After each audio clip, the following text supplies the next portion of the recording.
y'all, howdy. Welcome to One for the Books. I'm Sandy Broadwell, and unfortunately today we are gathered here to talk about my least favorite reads of 2024. Now, some of these books weren't actually bad necessarily. They were just really disappointing for one reason or another. Maybe I hyped them up too much in my head. Maybe they just completely didn't meet whatever expectations I had set, or the book description just didn't lead me to the same conclusion as the book produced. However, some of these were legitimately bad, and we'll talk about those too.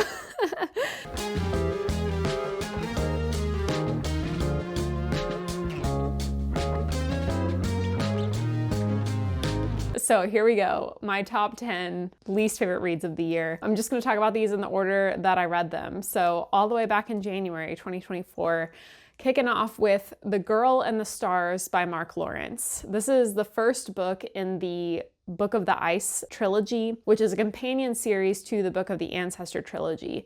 I absolutely loved the Book of the Ancestor. It was a fantastic series. I loved the world building, I loved the plot, I loved the characters. This had all of the same world building, but with much less interesting plot and characters. And this first book especially was the weakest one of the series, specifically because the pacing was all over the place. It was like catastrophe after catastrophe after catastrophe was happening to this main character, and I felt like I just didn't have time to breathe. As soon as she sat down, something else was going wrong, and it was too much. It was too much to try and pack into so few pages. This series overall was definitely less good than the Book of the Ancestor and was quite a letdown. Next up, The Great Circle by Maggie Shipstead. This is a historical fiction in two different timelines. One of them is about a woman back in the 1930s, I think, out in Montana. She's like learning to fly a plane. She's obsessed with planes. She wants to circumnavigate the globe. And the second story is following an actress who's hired to play her in a film like 100 years later. Her Hollywood career is kind of crumbling after she rocketed to success in some sort of like young adult fantasy series. I feel like this had all of the elements that I really could have liked, where there was like, you know, maybe some Seven Husbands of Evelyn Hugo vibes. And I absolutely I'm enamored with the idea of like an Amelia Earhart type character. I have been since I was a little kid, and pioneering women in new fields and like badass women trying to go out there and set records and things like that. I think all of those things are things I should have loved. Unfortunately, these characters were just extremely unlikable, and there was way too much emphasis on sexual assault in this book, and sexual abuse and pedophilia, and like honestly there was just like scenes with like 10-year-old girls masturbating. It was so unlike what I wanted or expected out of this book, and I just wish that the story had gone a completely different direction. Honestly, I think it had so much potential, and it was so simultaneously boring and uncomfortable to read. Number 3 is When Women Were Dragons by Kelly Barnhill. This one, it just wasn't that interesting. It's a story about the great dragoning of the 1950s in this world, where half of the women suddenly turned into dragons and flew away.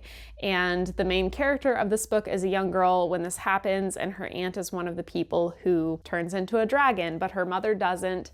And I think this could have been really interesting if it had been more about the girl like trying to discover more about this event, but it's completely taboo. You're not supposed to talk about it. You're not supposed to talk about how women can turn into dragons, and her mother doesn't talk about it at all.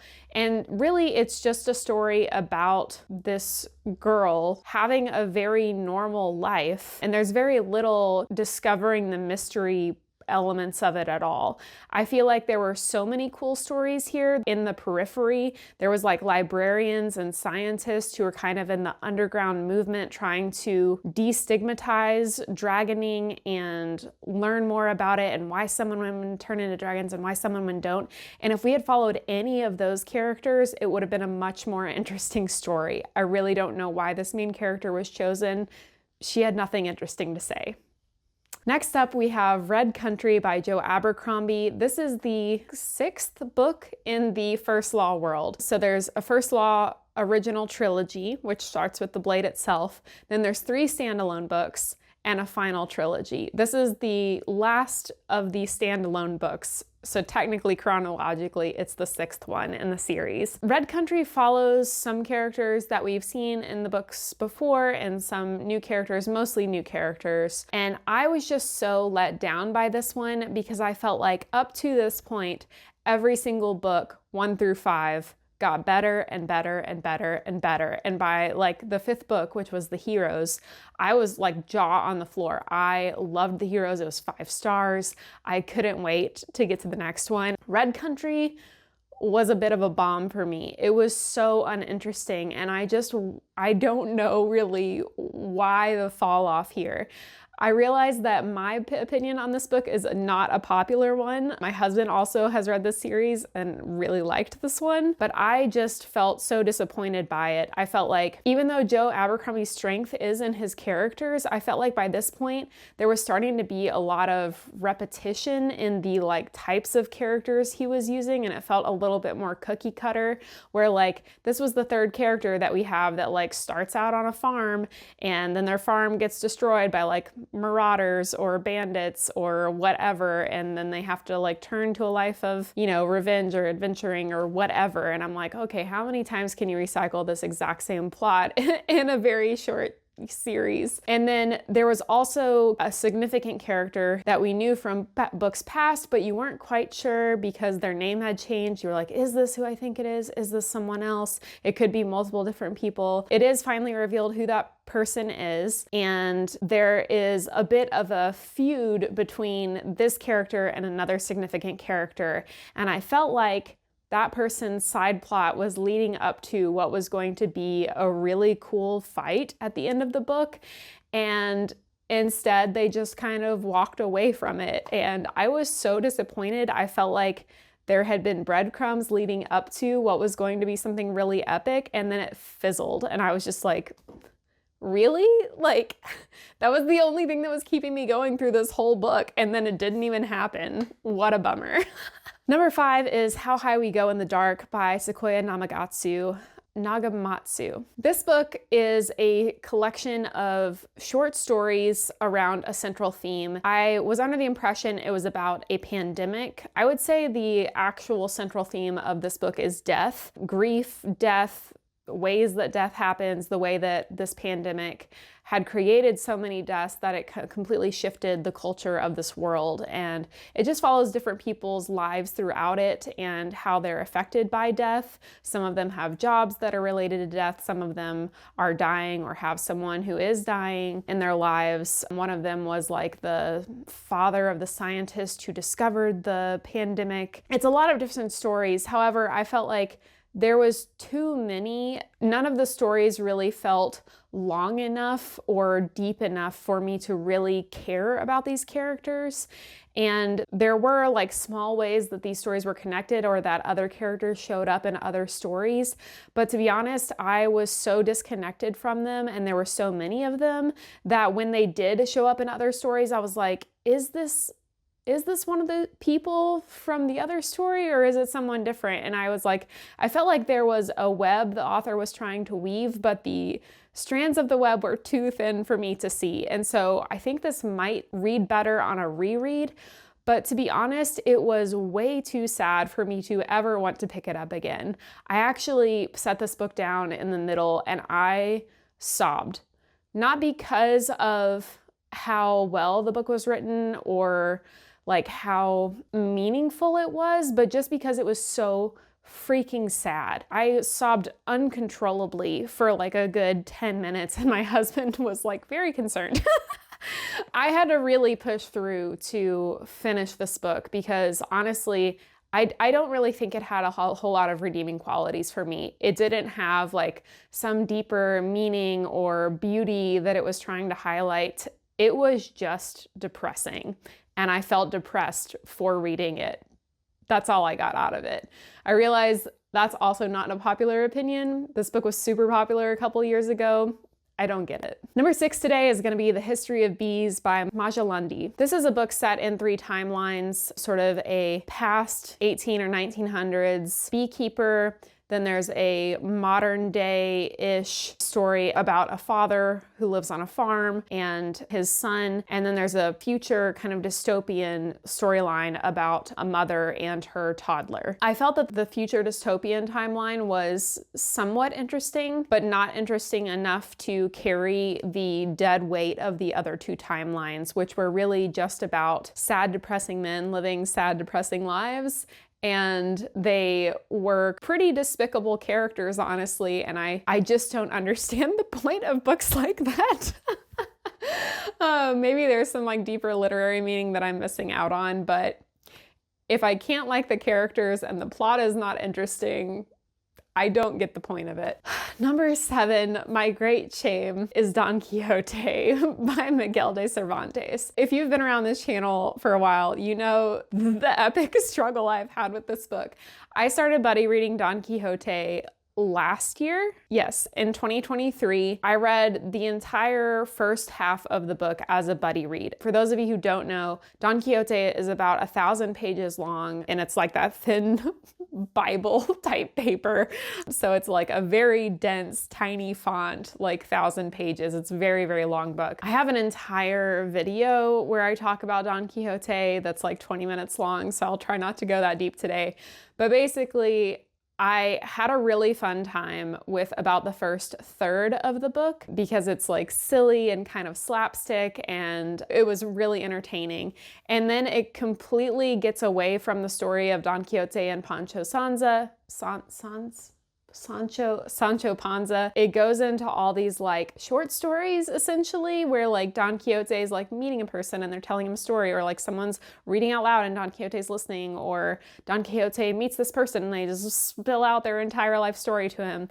It gets so boring and repetitive, and there's just so much sexism, and there's so much like, I'm a poor little shepherd boy who is pining after the shepherdess that doesn't love me, and I'm gonna kill myself. It's very weird. I don't know what else to say. It was so boring and so repetitive. Like I said, I read 3/4 of the book. I completed Don Quixote book 1, which was originally published as a complete novel. And then book 2 of Don Quixote, they're published together as one novel these days, but I read about half of the second one, and I just couldn't force myself to go any further. I was not having a good time, and every time I picked it up, I was just like, why am I forcing myself to keep reading this?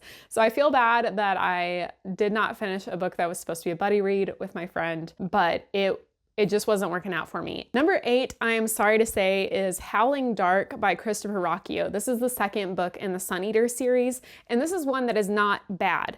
I think perhaps I'm hopeful that I just picked this up at the wrong time. You know how sometimes like a book hits and it's because like you picked it up at the right time in your life, where it's, I don't know. This one just didn't work for me in terms of the pacing. The first 20% of the book, I was very confused. I had just come off of reading the first book, and I felt like I had no idea what was happening when I picked up the second book. There was a big time skip, and it wasn't clear what had happened in the time between and like where we were now and why we were there. So I found it felt like the author dropped us in expecting us to have read perhaps a short story that happens between the first and second books. I did not. And I was just really lost. And then I felt like the pacing for the rest of the book was just off. There were parts of it that were kind of slow and unengaging, and then there were parts of it that were super fast-paced and fun and cool. The plot itself was really, really fascinating, and some of the coolest sci-fi that I've probably ever read, honestly, in terms of just like concepts. I just didn't feel like the execution of it was that great. I really feel like, honestly, the first like 20 or 30 or maybe even 40% of the book feels a bit like a side quest and is not all that important to the overall arc of where we're going with the story. I understand why the author included it, but I really feel like that could have been shortened down to just a couple of chapters and not a significant chunk of this book. So I didn't hate it. I'm definitely going to read the third book because I've heard the third book is a lot of people's favorites, but this one was a letdown. All right. Here's the one, if you've been on my channel, you know, was my absolute number one worst book of the year. And I DNF'd this book, so take that with a grain of salt. But 1Q84, Q-Teen84, whatever you want to call it, by Haruki Murakami was offensively bad. I hated this book. I hated every page of it. I read close to 200 pages, I believe, and it sucked. It sucked so hard. And it was mostly just the sexism. I couldn't handle it, but also it was boring. I could have handled perhaps some of the sexism if there had been an interesting story underlying, but there wasn't. There was just like little hints of what this story was going to turn into. It was just so male gazy. Every woman in the book was described by how perky and big her boobs were when she walked onto the page. The women spent all of their time pretty much thinking about having sex with the other men in the room. The main character, when she's like climbing down in the very first couple of chapters, she's like climbing down like a scary ladder next to a freeway with a lot of traffic. And in the middle of this like windy, she's about to get ripped off the ladder, like scary scenario, she's thinking about this like lesbian experience that she had with her high school best friend. And then later is like, I'm not a lesbian, blah, blah, blah. But then like sleeps with another woman. She also has a conversation with like an elderly woman who's like, you're not a feminist, are you? And she's like, no, I'm not a feminist. I like to think for myself. It was the worst. Then also there's a male main character who meets up with a high school girl who has written a short story and submitted it to a contest that he's in charge of judging. And as soon as she walks into the diner, she's in high school, mind you, and he's like 29, and he's thinking about how great her boobs look. And I was like, well, that's disgusting. At the point that I DNF'd the book, I was like, I really hope that those two characters don't end up getting together because that's pedophilia. And I looked up spoilers for the book, and yes, spoiler alert, they do bang it out later. So that is just unfathomable to me that this is such a popular science fiction novel. When I did read the plot synopsis after DNFing the book, I was like, yeah, no, there was nothing about the way that this book plot is described makes it redeemable. I don't understand. I will never understand, and I will absolutely never be picking up anything by Haruki Murakami ever again. Book number 10 is one that I just recently read for the Goodreads vlog, so you may have heard me talk about this one pretty recently, but The Stardust Grail by Yumi Kitase. It's not really one of the like worst books that I've read this year, but it was just so disappointing because it was in the top 10 sci-fi books of the year on the Goodreads Choice Awards. I just had higher expectations for it, and I was hoping for what is promised on the cover by the reviewer, which says an Indiana Jones style outer space heist adventure. And I was like, yes, sign me up for that. Unfortunately, the book is just very immature. It's written like it's for a young adult audience, essentially. There's very little depth. Like its themes were along the terms of like anti-colonialism, but that was more just a backdrop to the story that was never covered in depth. They're supposed to be finding this impossible to find artifact, this alien artifact called the Stardust Grail, and it's like not actually that hard to find. They find it pretty easily, and the main character is like always figuring out these things that are supposed to be hard to figure out pretty easily, and her best friend, who's her traveling companion on their spaceship, is like supposed to be a member of a very super advanced intelligent alien species, but she's never the character that figures the things out. It's always the main character, and then the alien creature is always like, wow, main character, you're so smart. And it just was kind of cringe. It also just like nothing really had much consequence. The main character gets shot at one point, their ship is in a space battle and gets nearly destroyed, and then like the bullet wound is no big deal, their ship gets fixed like it's nothing in like a couple of pages. I just like, there was just no substance. It was all fluff. I think if you want a palate cleanser type of book, I could still recommend this one. Or if you were like a young adult looking to get into science fiction, or you were just like brand new to the genre, this could still be a recommendation that I give out. But for me personally, it was a total miss. So those are the 10 most disappointing reads that I had in 2024. Let me know down in the comments below if you've read any of those books. Hopefully your opinion on them differed. I don't hate these books, except for 1Q84. I do hate that book. But the rest of them, I don't hate them, and I hope that if you read them, you still had a good time. So let me know if you've read any of them, and if you agree or disagree with me, and if you haven't, maybe let me know what your most disappointing read of 2024 was down in the comments below. Thanks so much for hanging out. Please be kind, read more books, and hit the subscribe button below for more bookish content to come. I'll see you next time.